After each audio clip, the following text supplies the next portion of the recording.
കോട്ടയം നഗരസഭയ്ക്കെതിരെ രൂക്ഷ വിമർശനവുമായി Thomas Chazhikadan M P ഫണ്ടിലൂടെ നടപ്പാക്കേണ്ട പദ്ധതികളിൽ നഗരസഭ വീഴ്ച വരുത്തിയെന്നും 26 ലക്ഷം രൂപയുടെ പദ്ധതികൾ മുടങ്ങിയെന്നും തോമസ് ചാഴികാടൻ 24-നോട് പറഞ്ഞു. എന്നാൽ പ്രതിപക്ഷ ബഹളത്തെ തുടർന്ന് കൗൺസിൽ യോഗങ്ങൾ തടസ്സപ്പെടുന്നതാണ് പ്രതിസന്ധിക്ക് കാരണമെന്നാണ് നഗരസഭയുടെ വാദം. റോഡുകളുടെ അറ്റകുറ്റപ്പണി, ഹൈമാസ് ലൈറ്റുകൾ, ബസ് കാത്തിരിപ്പ് കേന്ദ്രം എന്നിങ്ങനെ വിവിധ പദ്ധതികൾക്ക് വേണ്ടിയാണ് എം പി ഫണ്ടിൽ നിന്നും കോട്ടയം നഗരസഭയ്ക്ക് പണം അനുവദിച്ചത്. എന്നാൽ ഈ പദ്ധതികൾ നടപ്പാക്കുന്നതിന് നഗരസഭ തയ്യാറാകുന്നില്ലെന്നാണ് തോമസ് ചാഴികാടൻ എംപിയുടെ വിമർശനം.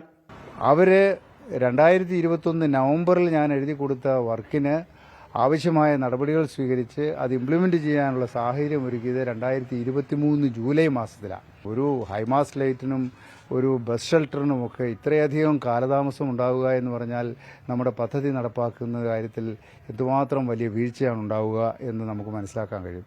കെടുകാര്യസ്ഥത മൂലം 26 ലക്ഷം രൂപയുടെ പദ്ധതികളാണ് നടപ്പാകാതെ കിടക്കുന്നത്. ഇക്കാര്യം പലതവണ ശ്രദ്ധയിൽപ്പെടുത്തിയിട്ടും നഗരസഭ വീഴ്ച വരുത്തുകയാണെന്നും എം പി ആരോപിക്കുന്നു. നിരവധി തവണ ഞാൻ തന്നെ വ്യക്തിപരമായി മുനിസിപ്പാലിറ്റിയിൽ ബന്ധപ്പെടുകയും അത് മുനിസിപ്പൽ ചെയർമാനെ ബന്ധപ്പെട്ടു, ചെയർപേഴ്സണെ ബന്ധപ്പെട്ടു, മുനിസിപ്പൽ സെക്രട്ടറിയെ ബന്ധപ്പെട്ടു. പലതരത്തിൽ അതിന് ഫോളോ അപ്പ് നടത്തിയിട്ടും യാതൊരു നീക്കവും ഉണ്ടായില്ല. എന്നാൽ പ്രതിപക്ഷ ബഹളത്തെ തുടർന്ന് കൗൺസിൽ യോഗം തടസ്സപ്പെടുന്നതിനാൽ പദ്ധതികളിൽ നടപടിയെടുക്കാൻ സാധിക്കുന്നില്ലെന്നാണ് ഭരണസമിതി പറയുന്നത്. നിരന്തരമായിട്ട് ഇവിടെ നടക്കുന്ന പ്രശ്നങ്ങൾ ചർച്ച ചെയ്തുകൊണ്ട് കൗൺസിൽ യോഗത്തിലെ സമയം അവസാനിക്കുകയാണ് ചെയ്യുന്നത്. അതുമൂലം പല കൗൺസിൽ യോഗത്തിൽ ഇത് വെച്ചിരുന്നുവെങ്കിലും നമുക്കത് ചർച്ചയ്ക്കെടുക്കാനോ സമയബന്ധിതമായിട്ട് തീരുമാനം അവിടെ കളക്ടറേറ്റിലേക്ക് നൽകാനോ സാധിച്ചിരുന്നില്ല. എം പി ഫണ്ട് 100% വിനിയോഗിച്ച എം പിയാണ് തോമസ് ചാഴികാടൻ. അതുകൊണ്ട് തന്നെ നഗരസഭയുടെ നീക്കത്തിന് പിന്നിൽ രാഷ്ട്രീയമുണ്ടെന്ന ആക്ഷേപവും ഇടതുപക്ഷത്തു നിന്ന് ഉയർന്നു വരുന്നുണ്ട്.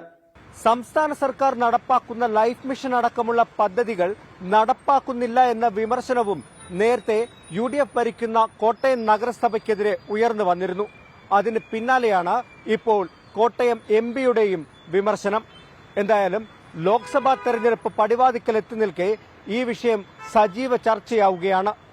കോട്ടയത്ത് നിന്ന് ഷിബിൻ ബഷീറിനൊപ്പം ടോബി ജോൺസൺ, 24